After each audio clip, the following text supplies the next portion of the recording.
Good evening, everybody. It's Anthony here with Trudi, the Queen of Clean. Well, right now, before we even get started, if you ain't went there, go to www.panhandleexpo.com. Look at the top of the screen. Go get registered for the Panhandle event in November the 5th and 6th. But before it gets started on the 4th, we're having some special training, more in-depth training on parking lot striping, paver sealing, and a few other things that we ain't quite got worked out yet. But it's going to be a great show. Let's pack the house, man. Let's get about 600-700 folks down there in Panama City Beach and have a good time. But tonight's show is about a young man that's coming in the industry and has just blew this place up, man. Everybody knows him, Nic Staton. Got AKA MagicMan on here.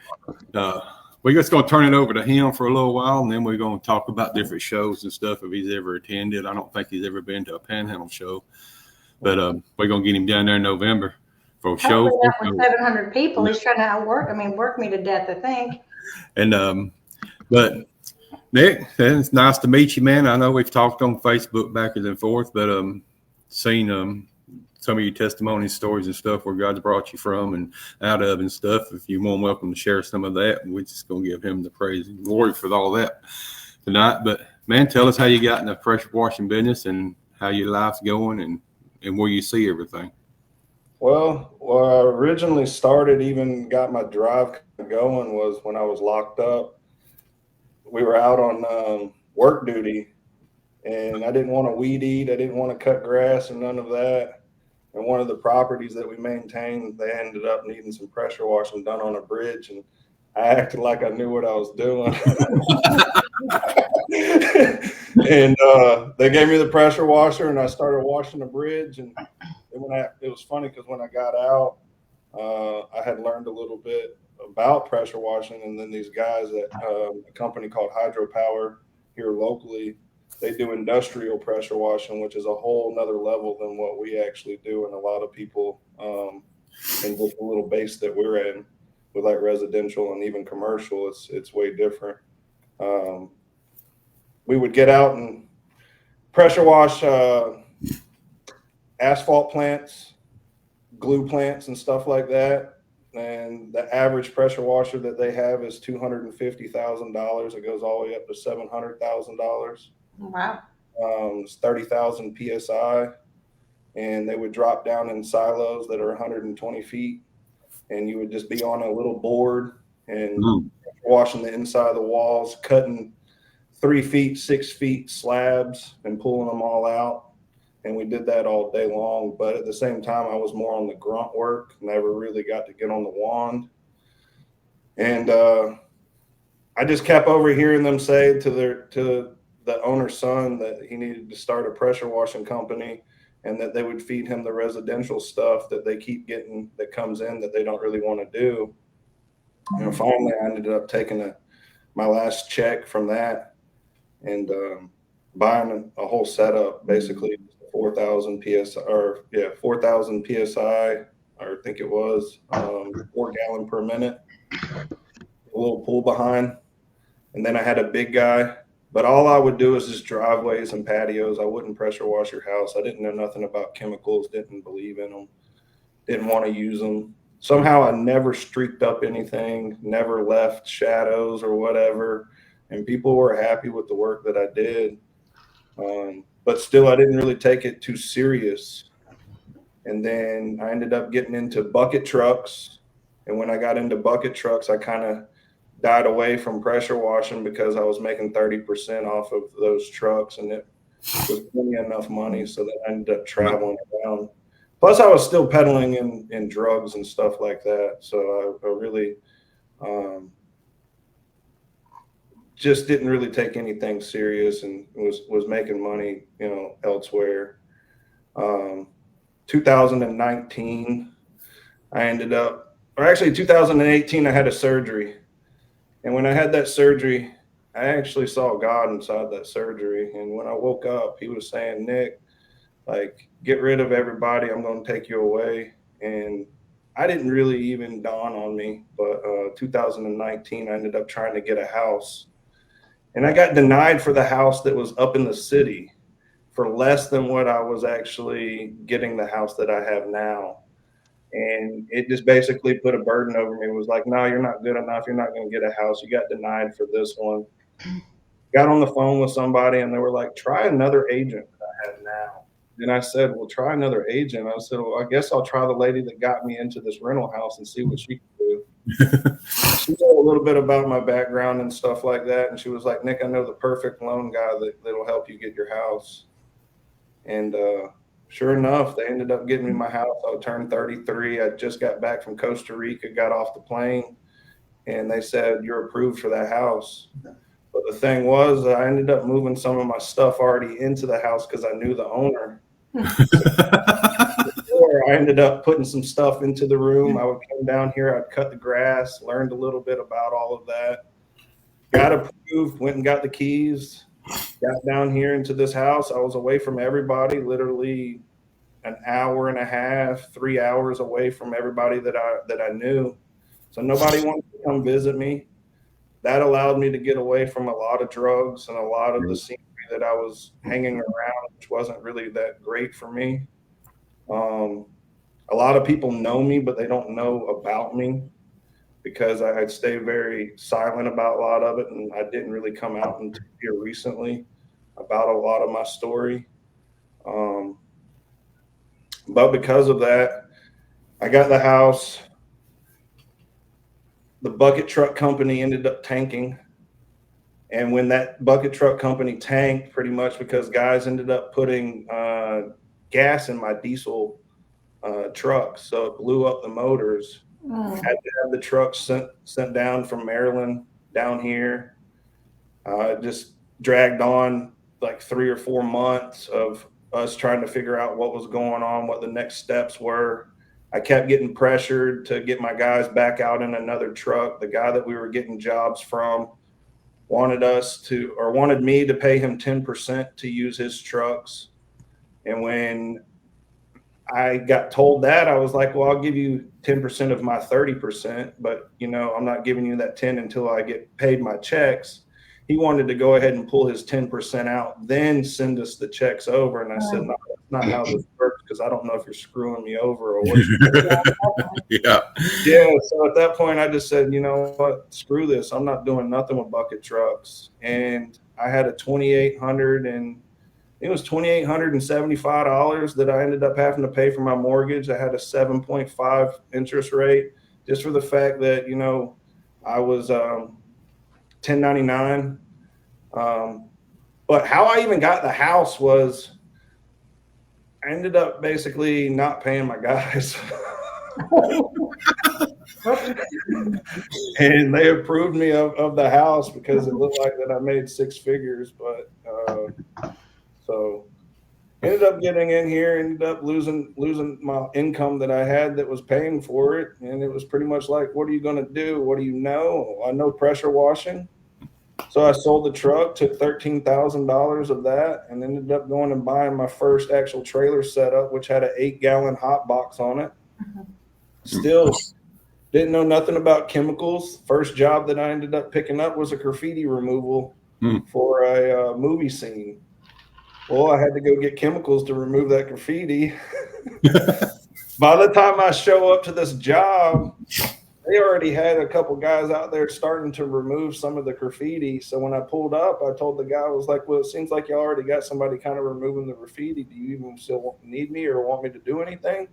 He was like, absolutely. You finished the job.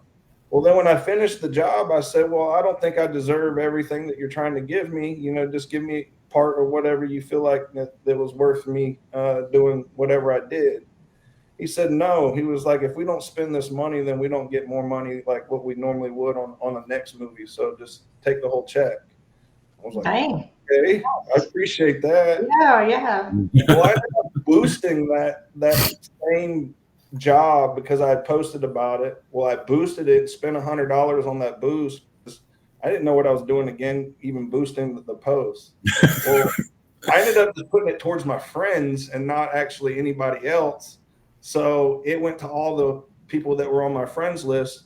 One of my buddies that I went to school with was in construction. He called me and said, hey, Nick, I got a parking lot that I want you to come out here and quote. I went out there and quoted that job, but how I quoted that job is I called my old boss, and I called him on FaceTime. I flipped the phone around and I said, "Hey, you see this parking lot?" He was like, "Yeah, it's a pretty big parking lot." I said, "Can you help me price this so I can win this?"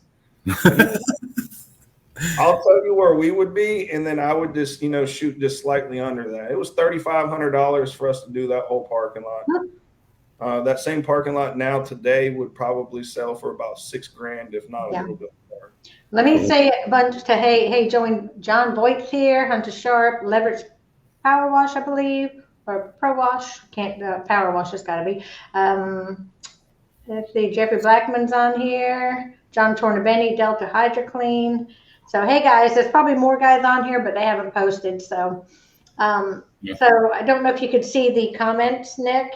No, I can't. I don't even know how to even pop those up. I see things popping across, but that's about it. Okay, so we've got John Beat. I will say his name wrong. Good people. Thanks, guys. Happy to check this live, and Nick's crushing it. And he's thanking us for putting on the lives. Huntley Brother saying, "Hey, guys." John is also saying, "Thanks for sharing your story. It's very motivating." Jeffrey Blackman said, "God bless you, brother. God is faithful." Delta said, "This is the realest I've ever heard in our industry. Must respect." Jeffrey Blackman also said, "Testify, my brother." And Jeffrey Jones is here, J&J Soft Wash and Pressure Washing. And I see that a lot, and I get it. My year has been horrific. And I thought I died in the car wreck. I woke up from being knocked out. All I seen was white around me in a haze. And I thought, oh my goodness, I'm gone. And I couldn't hear anything. It was quiet. And then, I went in for surgery. I was so drugged up going through the trauma center. I don't remember anything. But when I had to go back, I, like you, was just laying there saying, not that I don't deserve to be here. I was just questioning my life, even though I try to be good. I try to help everybody, but I was just like, how many chances should I get this year? This is like the third surgery. This is the third hospital I've had to be in, and not small little things. It was ginormous things that I could have been paralyzed. I could have died. I could have lost my limbs. And I'm just laying in this hospital by myself, tears, thinking, I need to do better.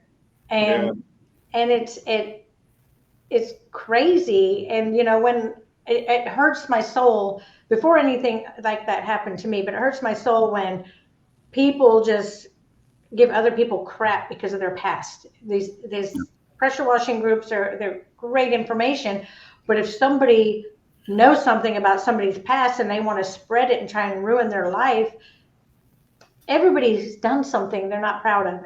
We all make mistakes. We all sin every single day. It's you can't judge somebody on their mistakes. Right.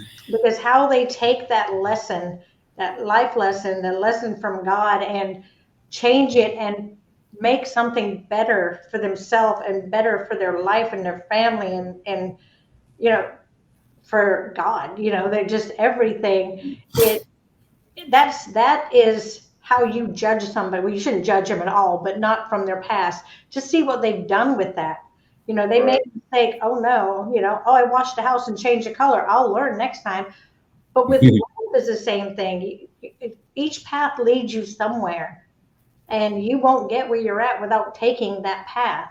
So, sometimes it's embarrassing, or people just are ashamed of their past, and you shouldn't be. As long as you've learned, you've moved on, and you've done better for yourself and your family and God, there's nothing to be ashamed about. No. And props. If you're not failing, you're not learning. An applause, because you were awesome just for sharing your story and others to see what you've done, where you come from. So I appreciate that. Thank you. But I feel you, man. I come out about the same situation you did. I've never done no time or anything like that. Not no real time. I mean, I've been to jail for public intoxication. That's about it. But, drugs, alcohol, done it myself, and you said that God told you he's going to take you away, the place to get you away from everybody. You know, such times where I had a job, I was making decent money. I wasn't making money I make now by no means, but it was providing for my family. But it would have been, but I was doing it all up in drugs and stuff. But, you know, I had to get out of that environment to overcome the addiction. Drugs, and just went to not doing nothing, and he very humbled me for sure. Yeah, allowed me to rebuild myself all the way up to where I'm at right now. And I mean, I'm blessed that, you know, I was able to come out the gate pretty strong in post construction and learn a lot about red clay removal. I taught myself the ins and outs of it. I failed so many times, but luckily the company that I ended up, you know, getting first plugged in with, like I said, was a guy that I ended up growing up with. So he pours a lot into me and still does to today. He shares all my stuff to all kinds of other GCs and stuff like that, which has allowed us to really blow up. But there again, before I got baptized, it was like I was going down the road and God said, Nick, you got to give me a little bit more and I'm going to give you a lot more. And what he was basically saying was, you need to change your ways a little bit more than what you're already doing. And I was still smoking weed. I ended up stopping doing that, just cold turkey. That was the last thing that I had to do.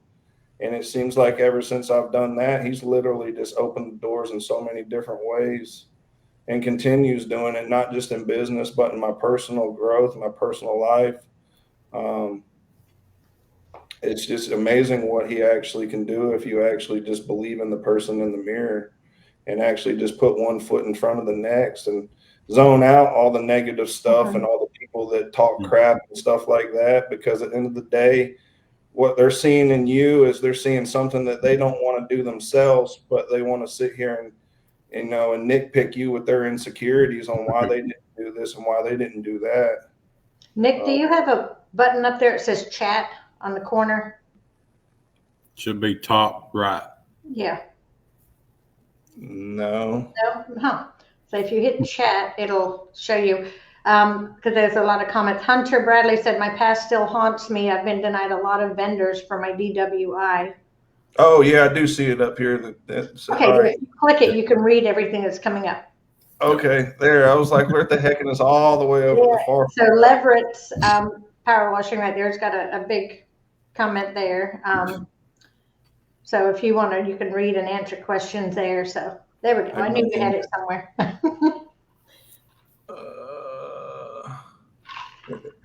Let's see.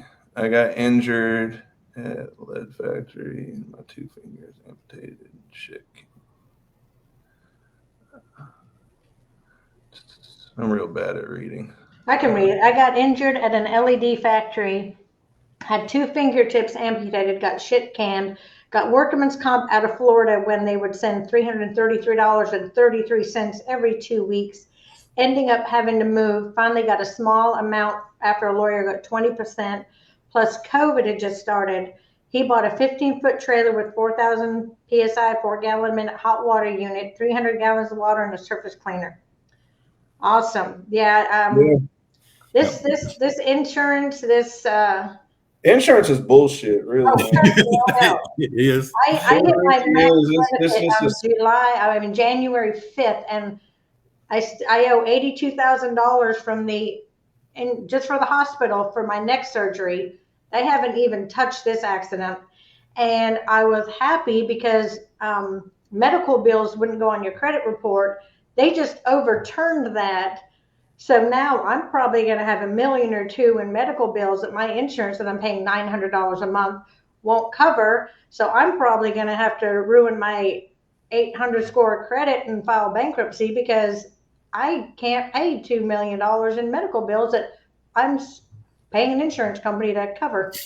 That's ridiculous. Yeah. Do stuff like that. Yeah, that's crazy. Homeowners insurance, medical, dental, all that crap. I have to go get my wisdom teeth pulled finally or whatever. And they're like, you got insurance? I'm like, no, I'm not paying like fucking $800 for insurance and might see y'all like once in a blue moon.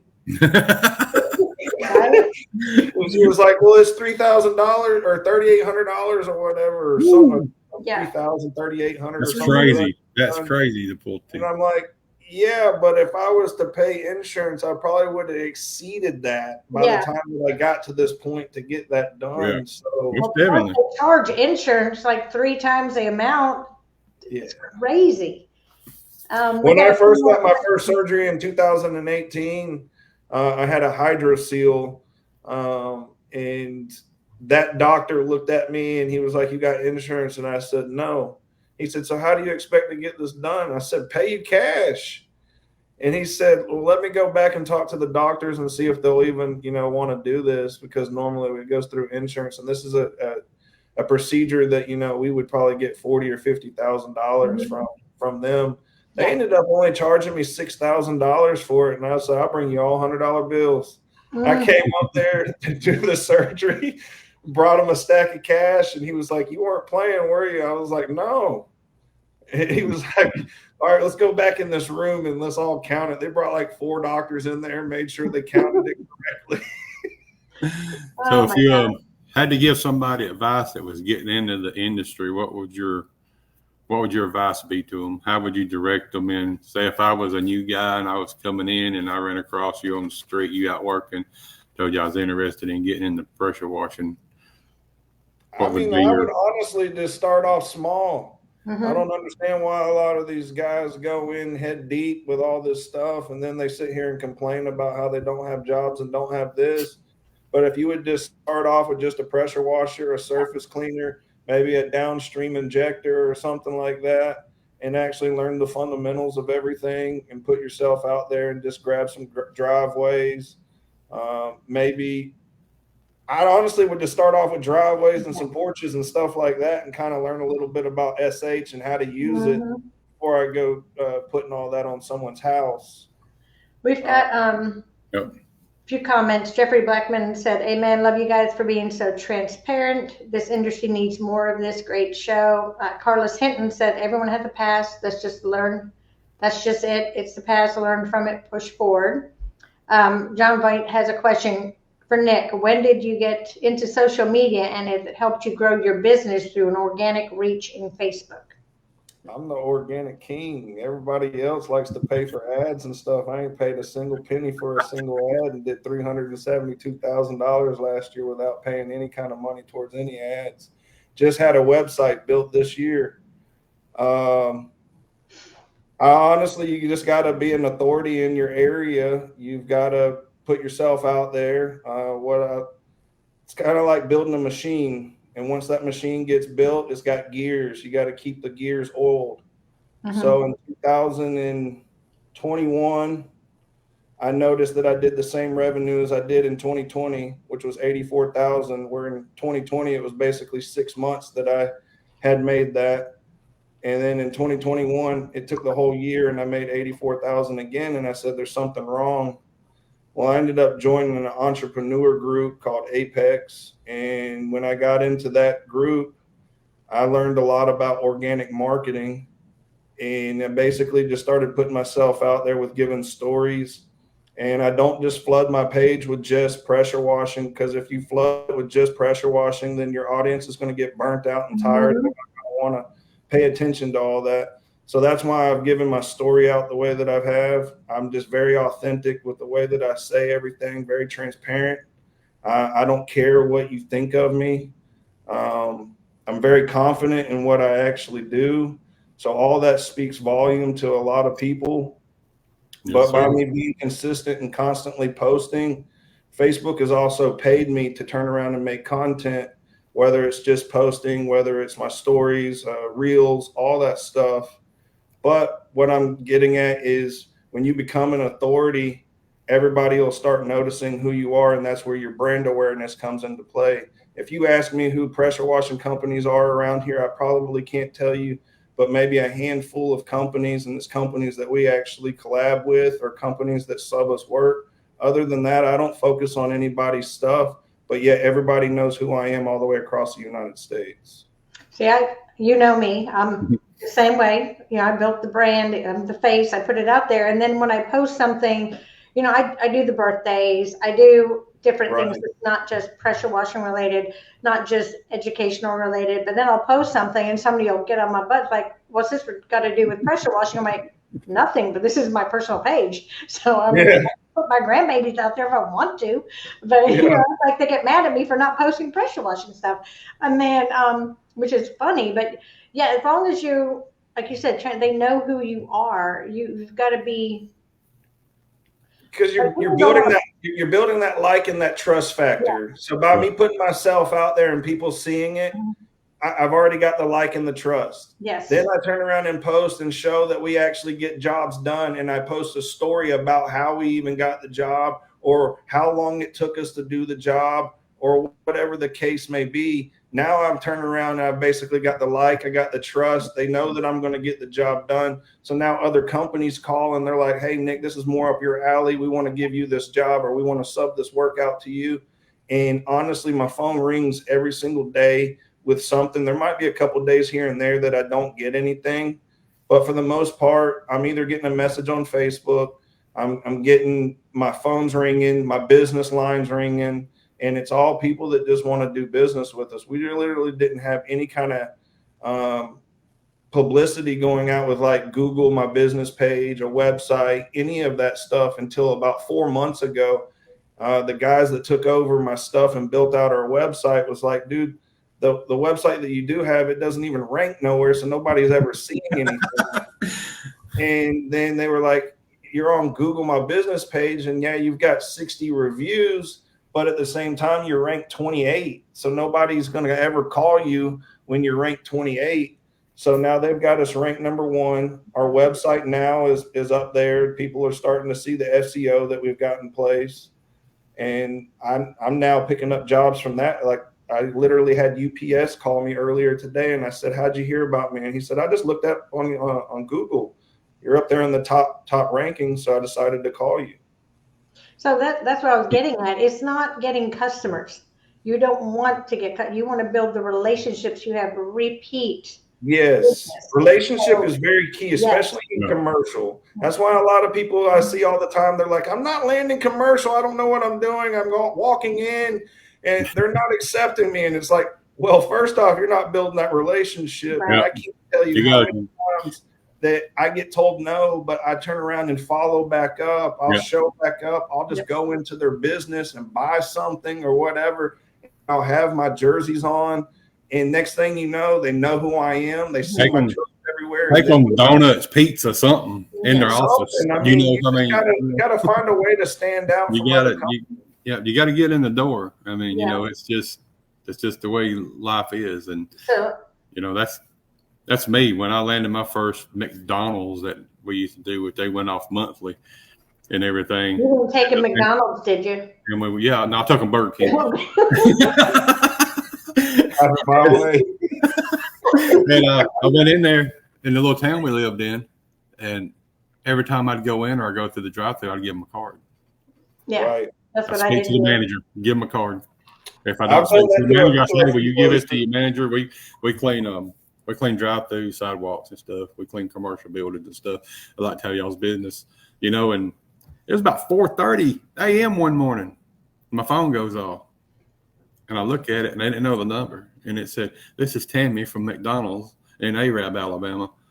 Will you be interested in coming give me a quote to wash our sites?" And I was like, half asleep. Yeah, sure.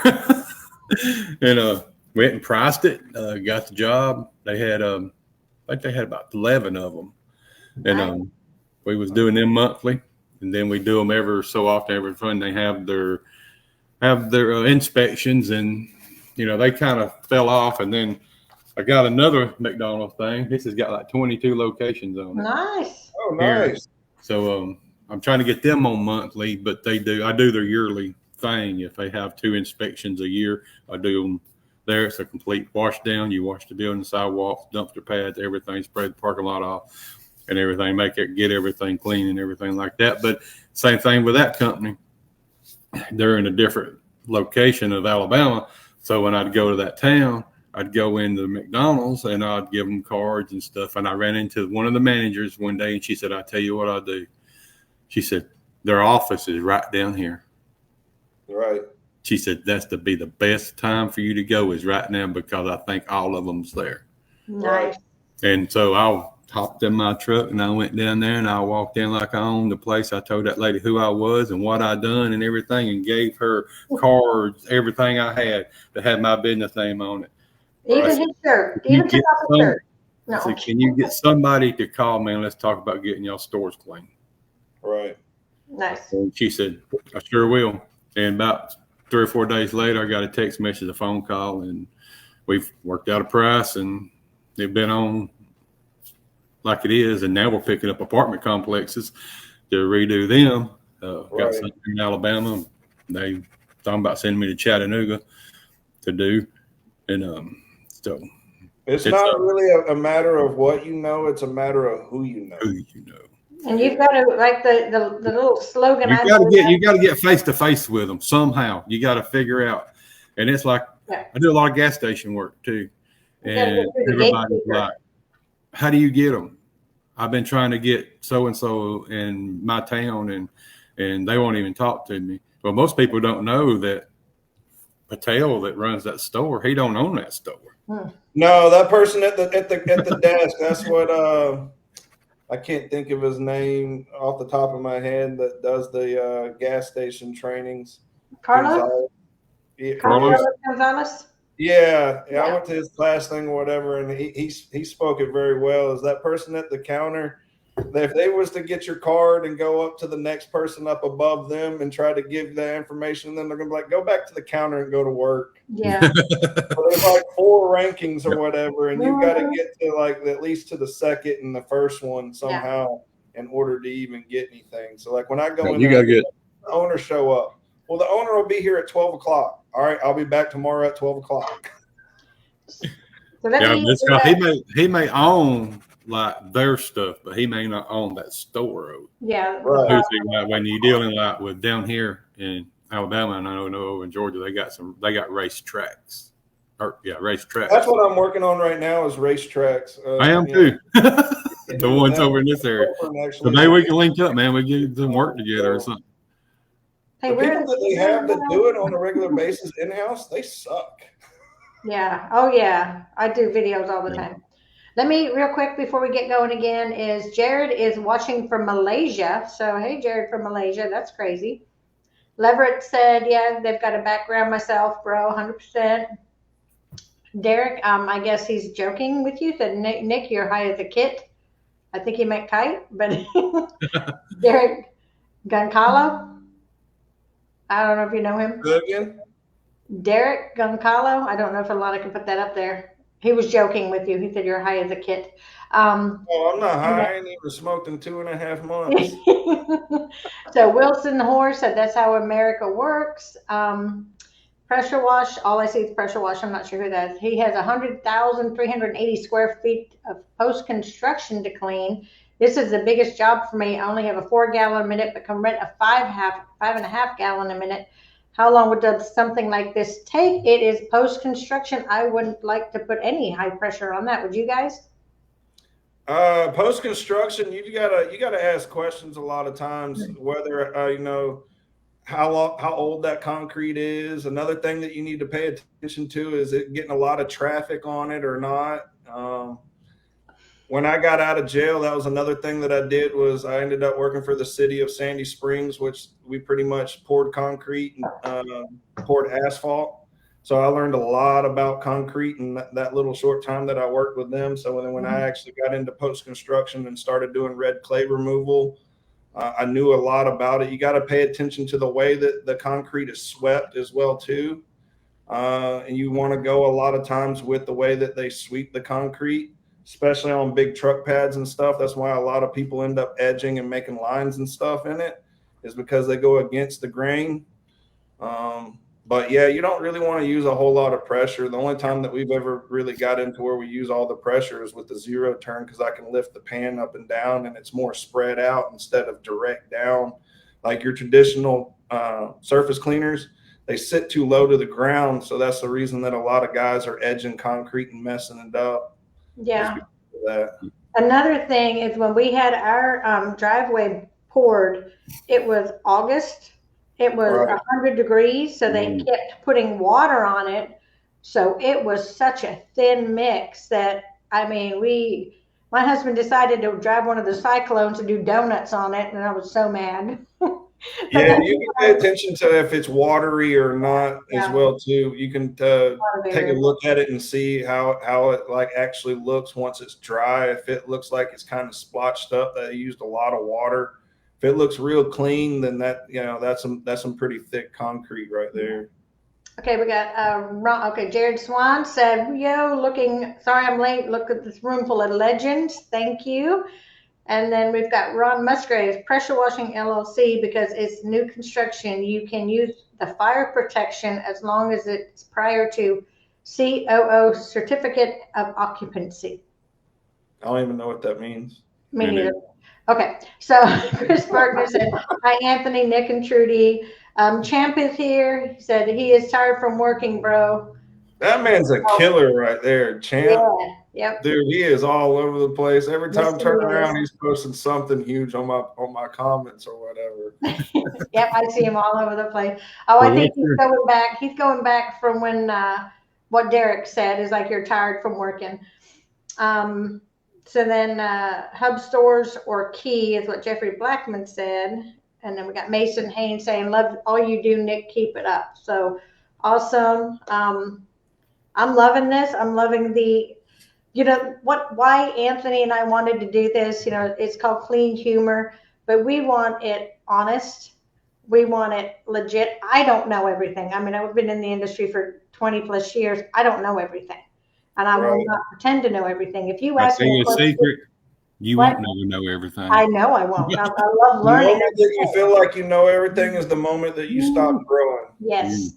And if I don't allow their egos and stuff like that to get in the way of actually growing a business, and they plateau out at that point once they just continue allowing that ego to stay in there.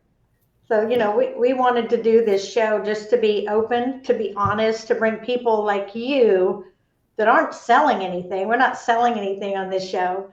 We never do. We want people to come in and talk about their story, to talk about, their products. We do bring people and talk about their products. We love talking to people in the industry because that's how we learn. I make all these conversational posts that people jump on my butt all the time. "Well, you're ruining the industry by saying this." I'm not saying it. I just pulled it off Google, and everybody can read it. So I'm putting it out here so we can discuss it and get the real story out of it. And they're like, "Well, you're just trying to get your Facebook numbers on." I'm like, then I would keep it on my page and not put it all over the groups. It's like, come on, I'm not trying to do this for me. I'm trying to get the education and the awareness out. And we love bringing in people like you, Nick, that has started where you started from, where most of the guys, most of the people, not most, I can't say most, but a lot of the guys that are in self-employed businesses have a bad past. Because they can't get into the mainstream of work. So they take a trade that they can work for themselves. And so many have just succeeded because, like yourself, learned and grew from your mistakes and moved forward and made yourself better. And I love seeing that. I love watching guys succeed. I love helping them grow and succeed. I've never helped you. You've done amazing by yourself. But I see all the new guys coming in.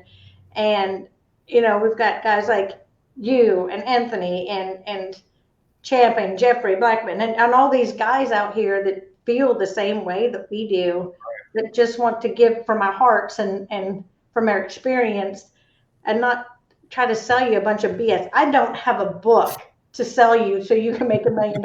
I don't have one. And I'm not on here to cause drama or nothing like that, but I definitely will speak my mind time to time about things. And then after that, I'll turn around and drop it, because at the end of the day, I'm not going to waste my energy on continuing to talk about something that just needed to be talked about one time just to let it out. Because at the end of the day, I'm trying to grow my business, better myself, and, just be around good-hearted people. And once I find that, you show your true colors about certain things or whatever, I'll literally zone you out. You could talk all you want, but at the same time, I ain't paying attention to none of it. Yeah. I mean, I never argue for myself. If somebody says something bad, I just let it go, because there's no point. There's no point. I mean, I did make a argue post for a while yourself, ago. Trudy. Everybody takes up for you. I got a lot of big brothers. You ain't ruining my sleep. Yeah. But I did make a post when I was in the hospital, like afraid I was losing my leg when I seen Talk to God. And I just, I had to post that about somebody because I was doing something good and they turned around because I couldn't give him, at that time, I couldn't give him anymore because I was dealing with myself. And I never put myself first, but I had to at this point. And, and then I got all this crap, and I don't usually do that, but I put all this information out there because I'd had so many people reach out and said, oh, he done it to me, done it to me, done it to me, done it to me. And I'm like, this guy's just out here just using all these hardworking people and taking advantage of their good nature. And, I mean, it was like, oh, it's enough. You got your point. I'm like, I'm not doing it for me. I'm not, oh, poor me. It's okay. I don't like to see good people get used and taken advantage of. And it's hard for me to sit back and just let that happen. There's a good bit of people in this industry that are like that. And, they overdo themselves try to buy themselves into certain situations or whatever, and they'll sell you an ocean, but at the same time, they deliver you a mud puddle. Yep. So when you do in your post-construction and your the red clay removal, what's your go-to? Muriatic acid, but we ended up getting a muriatic acid that's made here locally, that's white labeled or whatever, or however it is, that's just sold by a company here.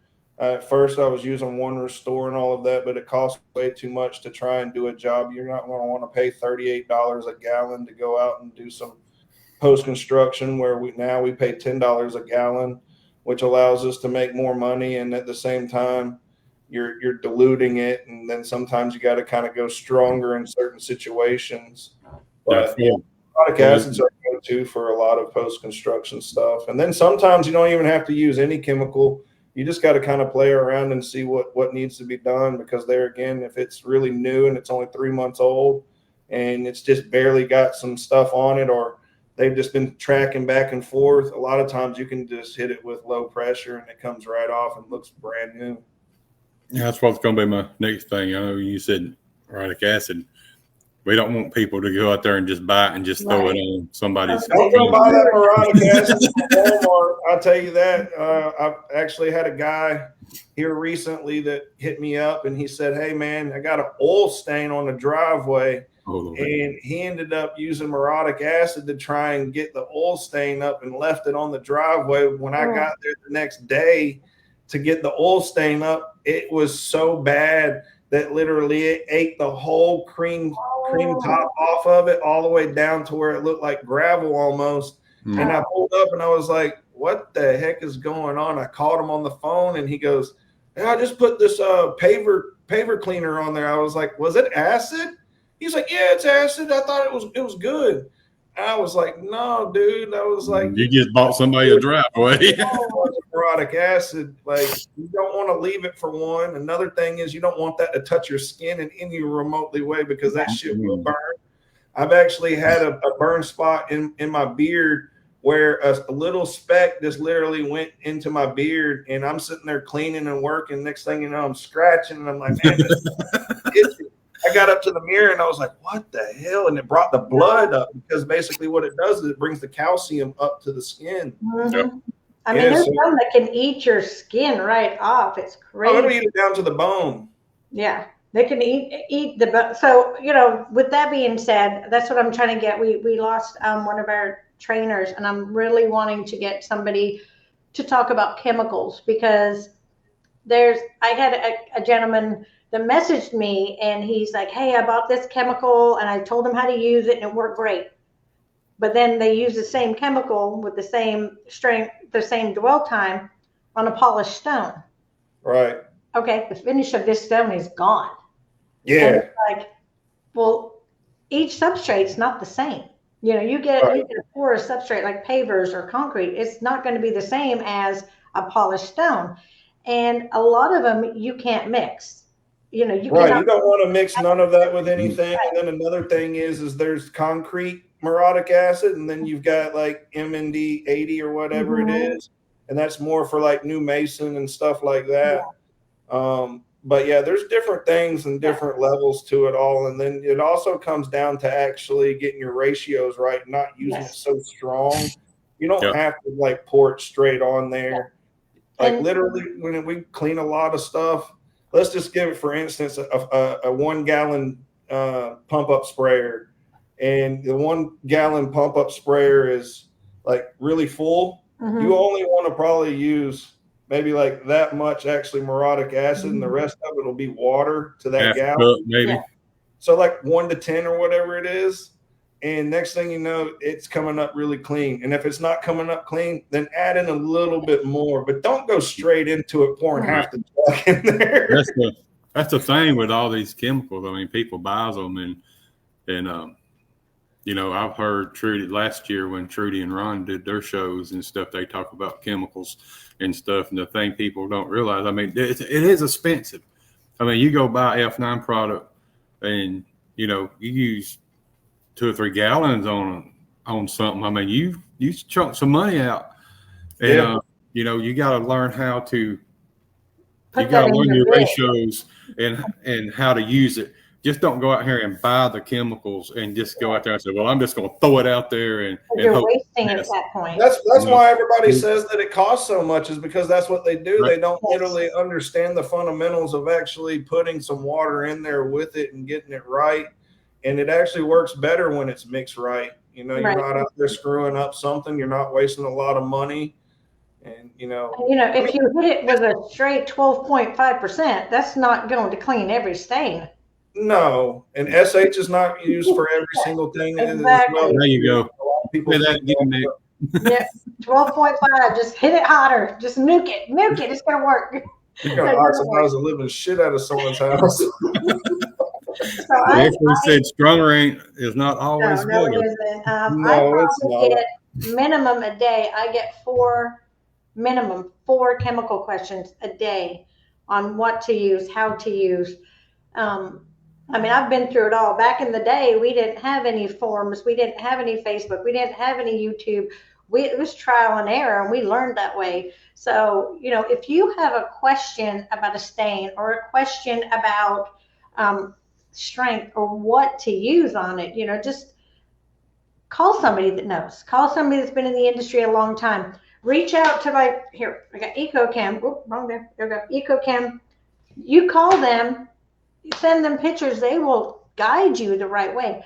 If you're starting out, don't start mixing your own chemicals until you are familiar with, you know, the process of cleaning, because you could cause more damage than you do good. They damage to yourself too. I actually had a mason company hit us up about 2 years ago. They were building a house that was like $3 or $4 million. The driveway was stamped. They sent me some pictures where they had left, ended up leaving the masonry morotic acid stuff on there, and it ended up messing up the stamped concrete. And they were like, "Can you come fix this?" Oh, you're back. I'm so good. She just disappears sometime, Nick. She just goes off and does her own little thing. I feel like I got vertigo. I'm jumping everywhere. And I got up there and, you know, was going to try and fix it. But at the end of the day, there was really no fixing that. They had used that stuff and just left it in a 5-gallon bucket on the driveway. And it ended up getting so hot outside that the bucket ended up cracking and just spilling out all in front of the stone steps. And the guy came out and he said, "Well, can you make it uniform?" Well, the only way to make it uniform is to pour the same stuff all over your driveway. That's all. And I guess here we go. I'm like, no, I'm not even really going to help y'all out here, because at the end of the day, y'all already screwed all this up. The best thing for you to do is to pull all this concrete up and fix it again. So we've got Raphael said, well, let me go to Wilston first. He said the chemistry of cleaning natural stone is a definite learning curve. Nick is right. Be careful with stone. Yeah, that's very careful, because there's natural stone, there's polished stone, there's so many stones. Raphael said, if I have a question, I call the champion. Perfect. I don't know who the champion is, but call whoever call a friend. call a lifeline, call somebody. Just don't mess up somebody's house. You got to have a network of guys in this industry that you can kind of build with and stick to that. Don't get on these Facebook groups and ask every single person because 9 out of 10 of these people don't know what the hell they're even talking about. They're just going to blabber on and give you some information, and then you're going to go out there and fail even harder. Yes, because some people want you to fail. They're not there to help pick you up. They're there to push you down. There's some people out there. Yeah. So Rob Scott said, mention the importance of using PPE 100%. Yes. I had an accident it wasn't my accident. There was no communication. My husband's downstream the side of the house and I was treating for irrigation. So I had an acid. He was spraying. I didn't know it was wet. I couldn't smell the bleach, probably because we've been washing all day. So it was already in there. I already smelled like a swimming pool. And I sprayed the acid on top. I coughed so hard. I thought my lung was going to fly out of my mouth. And that was outside with 1% SH and 50-50 on it's called the clear pink stuff, which we like to use on irrigation down here. I thought I was going to die. It was bad. So yeah, PPE is very good. I'm actually about to get a face mask thing or whatever. The little, I don't even know what the hell you call it. That has respirator. The respirator. I actually need to get one of those because I'm starting to notice that even just the smell of it and with it being so hot outside, probably just so cheap something like this would help us. Anything, mine's on my kitchen table. Yeah, my truck. I know people ask me, what gloves do you use? And I'm like, I don't. That's how I test my chemicals. I thought I stick my finger in there. If it turns white and slimy, I'm good to go. I do the finger test. Way to do it. I do the finger test where I'll stick my finger in front of it, and then as soon as I feel that it's slippery, it's coming out. I get on my guy all the time. I'll see him on a roof or whatever, and next thing you know, he's like sticking his mouth to it, and I'm like, dude, why the fuck are you sticking your mouth to it to try to figure out about the damn chemical? But I don't know what it is about that. But dude, I try to, and then now I see him doing the finger thing or whatever, and he's like, "Did you taste it?" No, I didn't taste it.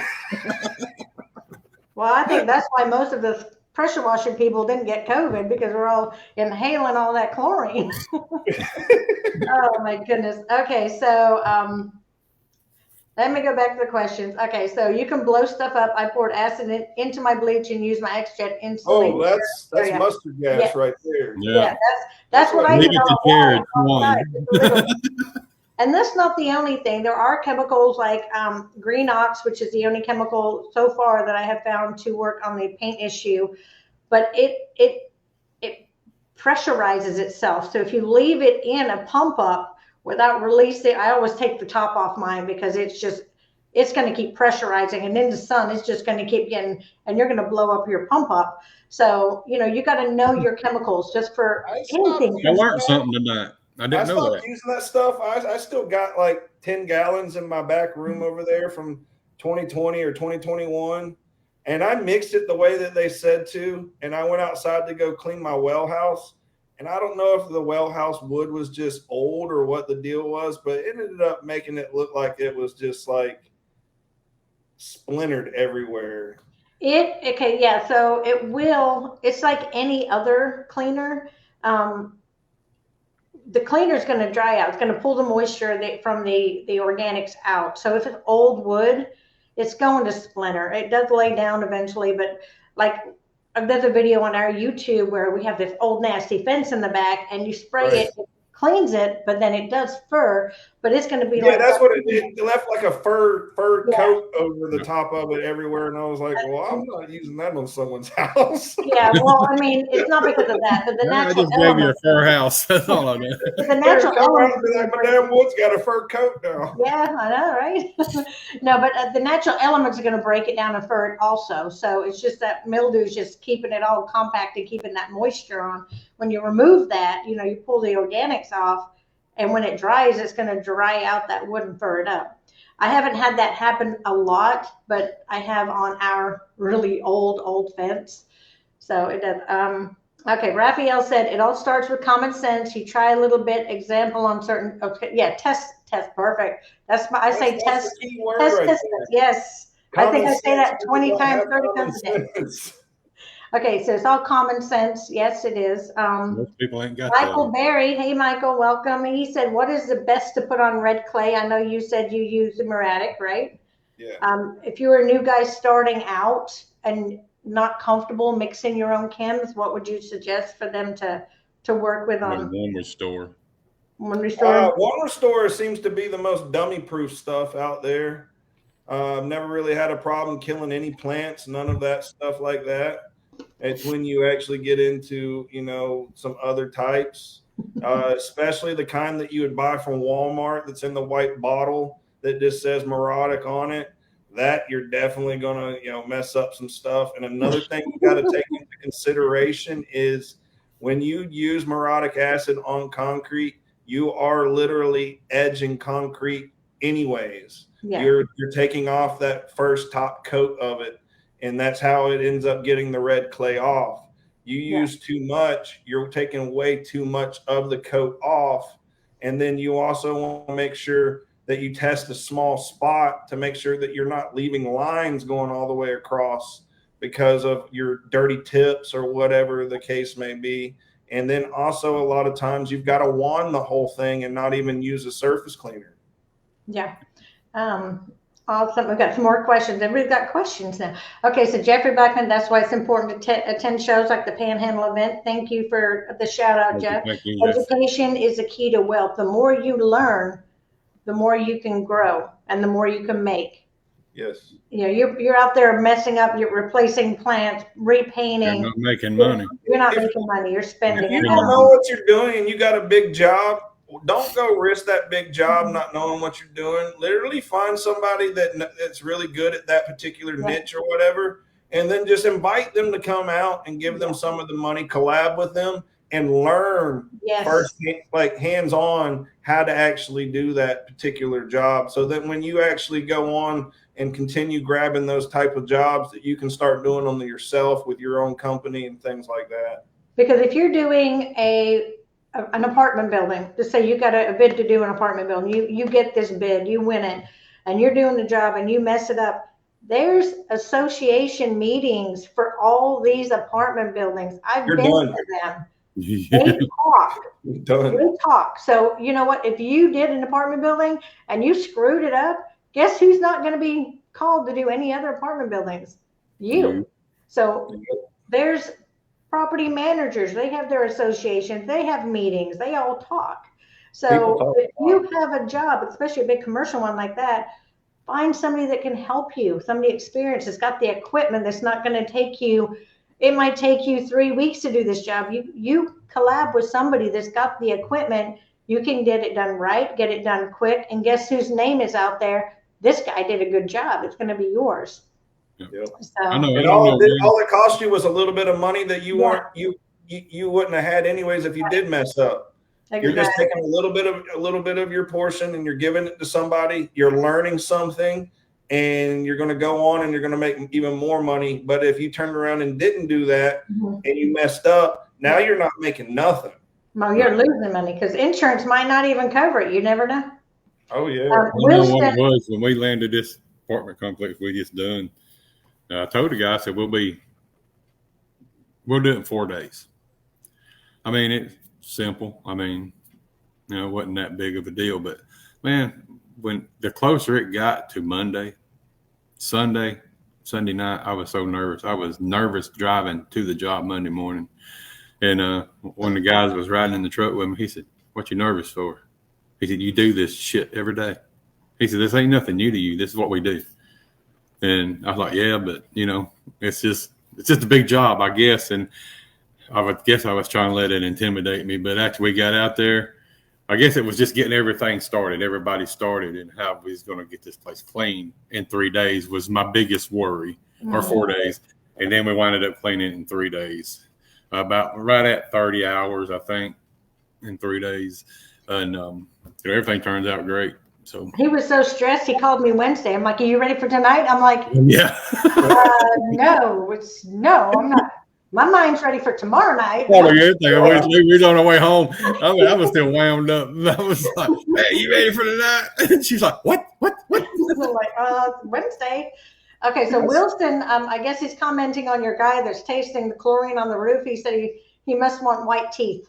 Yeah, there you go. Yeah. He's got some white teeth, that's for sure. Yeah. So Cody Norman Nick said, what are you doing for water runoff at commercial locations? Where are you out of? What state?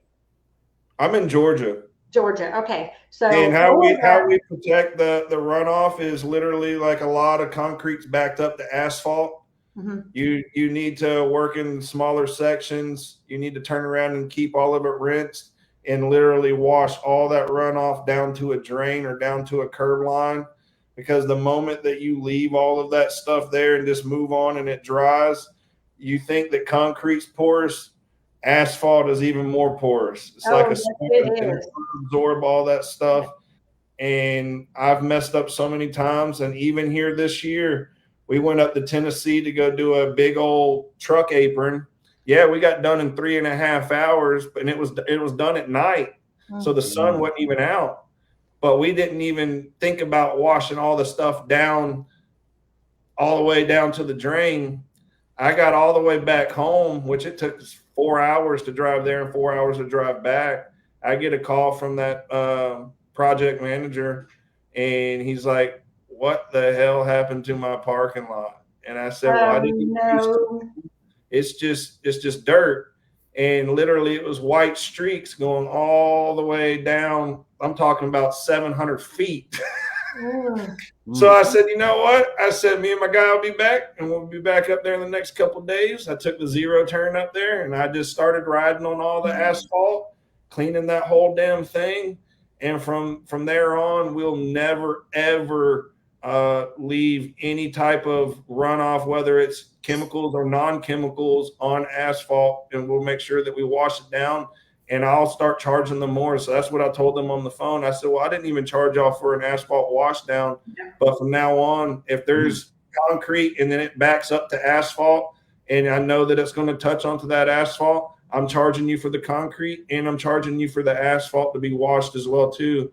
So the next building that we did for them here locally, I had already put in my bid for just cleaning the concrete. I called that PM and I said, hey man, I said, I've got to add on, the asphalt getting washed down now. He's like, what do you mean? I said, well, I already made the mistake up in Tennessee. I said, I'm not making that same mistake again. And we're definitely not working for free, because cleaning asphalt's pretty damn tedious. Yes, it takes time.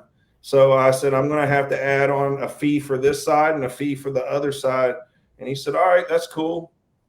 So, I mean, you just literally got to talk to people and just let them know straight up about what it's going to take and what you need to do, so you can charge accordingly, so that it's actually worth you to take your time and do a proper job.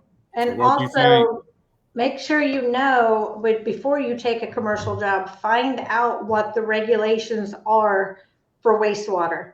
So in Florida, it's on-site drainage, it's fine. But once it's off the site, you have to reclaim it. Because right. Florida, we're water everywhere. We got storm drains that goes into the water. So Florida on-site drainage, and we can push it onto the grass, and it's fine, because the grass is it's a natural filter. But So make sure, if you do a commercial job, if you're bidding one in your area, make sure you know what the regulations are, so you do not get into more trouble than it's worth, and you start losing money instead of making it once again, because that can happen a lot. Yeah, you'll get fined. You'll get fined pretty hard for certain things like that, especially if it's got to run off. A lot of times I make sure that the drains are all where we can push it down while it's in that parking lot or whatever the case is. So that way you don't have to. And I still have people hit me up all the time. They're like, you're not using a reclaim? Yeah. Like, I don't have to use a reclaim on every damn thing. Mm-hmm. I mean, I try to, it's like, oh, well, you put degreaser there. I'm like, we put degreaser on the oil stains. The amount of water and everything is diluted so much, there's nothing left. Right. And, we live in this planet too. We don't want to ruin the planet. We don't want to ruin all the sea life and everything. We care. As an industry, we should care. And I imagine it's probably a little bit stricter where you're at, considering y'all are around a lot of ocean and stuff like that. So I imagine a lot of stuff probably runs out somewhere along those lines or near a lot of that. But they also not even any water lines or anything like that. But if you're near a lake or something like that, then yeah, I can understand, Well, I do a parking garage in a condo. It's got one parking garage at the bottom, but they are built to have their own separate drainage that's not going to go into the waterways. Right. They have A lot to of them be have their built own that way. filters, the filter setups and stuff like Yeah, that as well they have too. to be built that way because all the oil and everything, and then a hurricane comes, all that water get drained into those drains. But they're built so that whatever goes in those drains do not make it back out to the waterways. I mean, they have to be built that way to protect the oceans and the Gulf and everything. So yeah, because I mean, cars are going to spill oil in the parking lot anyways, and then the rain's going to come down and hit it and potentially make runoff run down there anyway. Yep. So that's why they have to do that. So just know where you're working. Go talk to the property manager or the maintenance. Somebody's got to know. Say, hey, where can we push our wastewater? If you have to reclaim it, that price is going to go up because, we had one that wanted us to reclaim, and we're like, well, if we're going to reclaim, I want a 5-year contract and I'll buy a machine to reclaim. We now have the cyclones that we can, but if you're going to make me buy a reclaim system, it's going to take longer. You're going to make it worth my while. Then you're going to make it worth the while. Exactly. So don't give in for something for one job that they might not call you back again. Make it worth your while to just walk away. So Nick, a lot of people do stuff like that, and then they try to sell the equipment or whatever because they never get another job, and it's like, did you not think this through when you went to go do that? Well, I wanted the money for that job. Well, you just lost really because you just spent like $30,000 or $40,000 on this reclaim to do that one job that probably didn't even buy the equipment, and if it did, it bought the equipment, and you're never using it. Yep. That's it. And you're trying to get pennies on the dollar to sell it. So that wash off that y'all didn't do, Nick, what do you think it cost you to drive back up there 4 hours and 4 hours back in time you got the job done? Just to give people insight to make sure that you do complete wash downs. And because I know how much do you think? How much do you think you lost? I mean, because you said I lost a whole day of 4 hours driving up. I lost another 3.5 hours of actually cleaning. I lost another 4 hours driving back, and I charged them normally for something like that would be about $3,000 for us to turn around and clean all of that because the amount of asphalt that we had to push from was 700 feet long and about 180 to 200 feet wide. Yep. And you that takes some time to do. So I literally lost quite a bit on that and literally probably did that job for free. Yeah, probably did. I know they built I think it's a Petro right here, right up the road from us. And they've washed it. Of course, they have their own people come in at the store. They have a pressure washer. Well, they wash their concrete, their sidewalk. They don't do like the parking places, but it's all ran off. This is a multi-million-dollar store. I go rolling up in there, and it's just water runoff. Just at least white streaks all over. White stuff just running all over. I went in and talked to the manager. I said, dude, what's going on here, man? I said, y'all need to hire somebody to come out here and wash your parking lot that knows what they're doing instead of this. And they said, well, we have our own people to do it. I said, this is if that was my store, if I owned that company, there ain't no way. You build a multi-million-dollar service station sitting on the side of a busy interstate. You don't want people pulling up and saying that crap. But a lot of them, they feel like they're getting it done correctly, but at the end of the day, they're just causing a bigger problem for themselves. It looks worse. It looks worse than it did. Yeah, but the thing about it, they don't look at it like we look at it. No, they don't. We're in the industry. Everybody else is driving on all the asphalt, so why does it need to be clean? It's like, yeah, but a lot of times when I pull up somewhere and I see that it's crappy outside, it's probably crappy on the inside. Yes, 100%. You got it. 100%. We got Pudley Brandley said that this has been one of the most informational videos so far. Thank you. We will try and do better and get guests as awesome as Nick here to talk to everybody. And then Jeffrey Blackman said the great state of Texas is very strict with reclaim water, which there's a lot of waterways in Texas too. So we have actually 10 minutes over because we're just talking away, having a good time. And Nick, you get me up past my bedtime. I know. Any last words of encouragement, Yes. Nick? Before we jump off here, and when we sign off, don't leave. You stay where you're at. Panhandle Expo too. Make sure you're there for education. Honestly, the only thing I can really say to anybody is just believe in yourself, dig deep down, trust yourself, and know that you are selling yourself and not a product.